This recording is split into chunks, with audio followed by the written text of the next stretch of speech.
Thank you and welcome back. Glad you all stayed tuned in. As I previously mentioned, we are going to discuss, or I'm going to discuss, my feedback on the movie Him. So the movie starts off with a young boy who's deeply into football, and he admires the goat, greatest of all time. At that particular time, I believe the character's name was Isaiah, who was the goat. Um, the main character's name will come to me as I keep talking.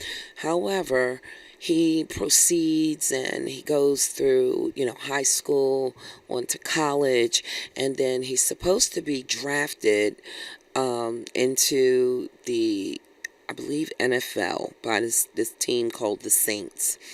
And right before tryouts, he gets knocked out. So this is a spoiler alert for those who haven't seen the movie yet. Okay.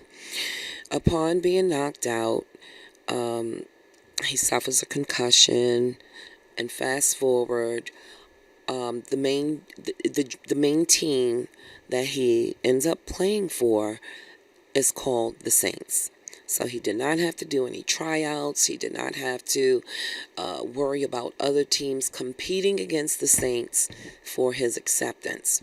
Once he accepted, he then goes behind the scenes and he's being, trained by this idol of his, the former GOAT, Isaiah.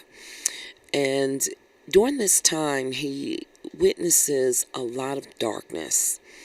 Now, I want to pause for a moment because when I first saw the advertisement for this movie, I had to stop because it's one scene where Marlon Wayans, who's playing the one of the main characters, who's the GOAT, Isaiah, he has on these rings, from different Super Bowls that he won. Immediately, without mentioning the name of this athlete who is a professional Super Bowl player who has that many rings, flashed across my mind because there was some controversy about this real life athlete using deflated footballs at the time he won these Super Bowl rings, right? So in the back of my mind back then when it was occurring was like, well, since we all know this was, corrupt, why doesn't he have to return the said rings? So again, fast forward, that's what piqued my interest in seeing the movie. So as gosh, I can't remember the character's name, the young guy. The more he saw, the more he realized that he didn't want to be a part of it, regardless of the elite groups of people he was able to intermingle with and the monies that were offered to him. Plain and simple, he just wanted no parts of it. So, fortunately, by the end of the movie, so I'm not going to reveal every least little bit and piece that happened, he decided to decline the offer that had been made to him, which angered the powers that be. Subsequently, they exposed themselves, and he takes those folks out, and the movie ends. I loved the message. I have to admit, I want to go back and see it again because it's just one of those movies you have to watch more than once because you miss stuff like within the blink of an eye, and or if you're not in the know, you can't connect the dots. So after I was able to watch the movie and I'm seeing all the different commentations on it, and the main opinion, if you would, that I've been hearing repetitively is that it was a very badly put together movie, and it was expecting to be more, over the top, higher ratings.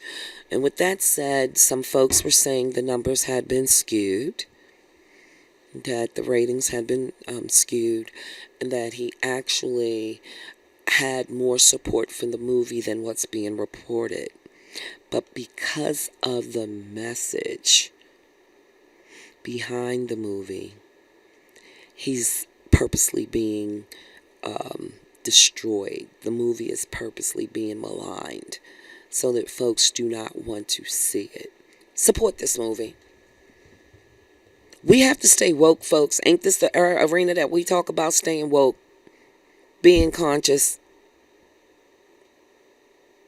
Without me going into a tangent, I'm just going to say, stay woke, folks. And if you already woke, help somebody else to know.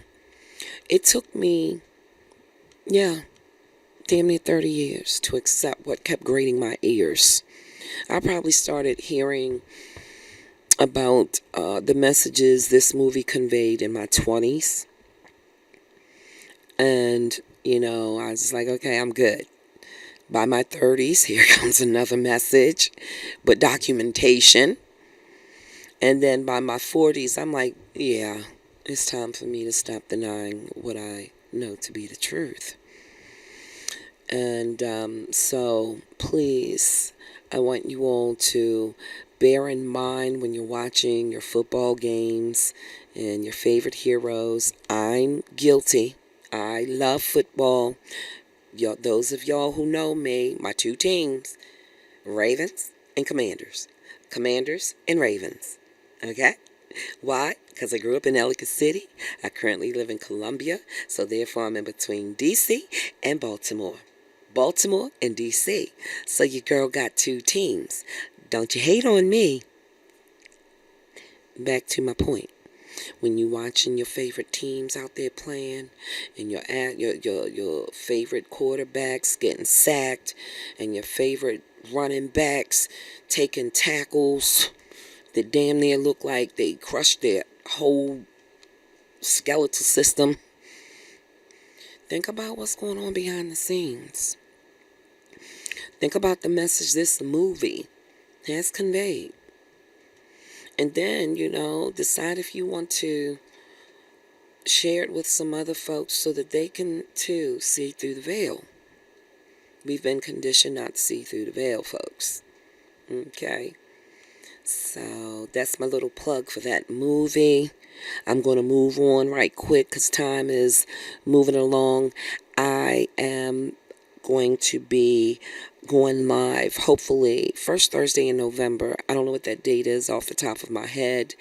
And we are going to be hosting dialogue with some guests possibly in the future as well during our live segments.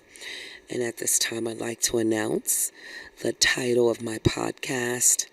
It is fondly named Saida's Orchid Room. If you all know about orchids, you know the beauty that they hold. I am adapting this idea based off of the concept that we use in the SGI to promote dialogue, which is orchid rooms. And so I want you all to be able to relax because you're all invited to sit back and have some chit-chat go on interactively. Nothing rude or disrespectful. Okay, I won't tolerate it. But, this is a grown folks podcast where we're going to keep it real. Okay? We're going to make sure that people are respected when they share their thoughts, their opinions, and their experiences. Okay? My motto for my podcast is we're going to keep it real. Hope you love it. Looking forward. Y'all stay safe now. And good night.